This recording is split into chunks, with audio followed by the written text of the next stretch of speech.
Hello everyone, सबैजनालाई आजको भिडियोमा स्वागत छ। आज चाहिँ शनिबार रहेको छ र आज चाहिँ हाम्रो टोलमा सरसफाइ अभियान पनि रहेको छ र आज चाहिँ सरसफाइ गर्ने टाइम भइसकेको छ र म सरसफाइ गर्न यति बेला जान लागेको छु।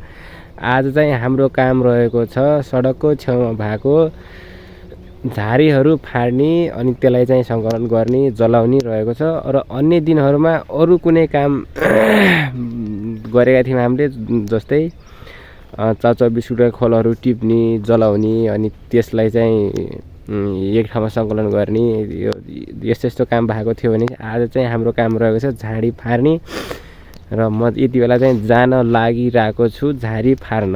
हाम्रो चाहिँ गाउँघरमा भएको सडकको छेउछाउमा भएको झारीहरू चाहिँ फाल्ने, बाटोलाई सफा बनाउने विशेष उद्देश्य चाहिँ हाम्रो टोललाई चाहिँ सरसफाइ गर्नु र सरसफाइ राख्नु हो। अनि ल आउनुहोस् आज जाउँ है त सँगै। अब हामीले हेरौँ हाम्रो टोलहरू अनि कति छन् त मान्छे, के हुन्छ हाम्रो टोलमा। ल आउनुहोस् सँगै जाउँ, हेरौँ है। पहिला लाग्थ्यो कि आफ्नो मोबाइल नहुँदासम्म भिडियो हाल्दैन भन्ने लाग्थ्यो। अथवा आफ्नो मोबाइल पनि भिडियो हाल्दैन भन्ने लाग्थ्यो।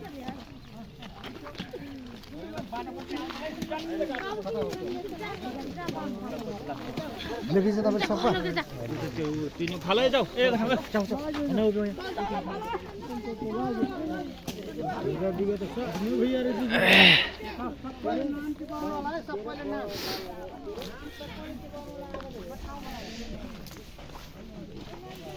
उर्किने काम नगरौँ, घाँसले खानु अनि यो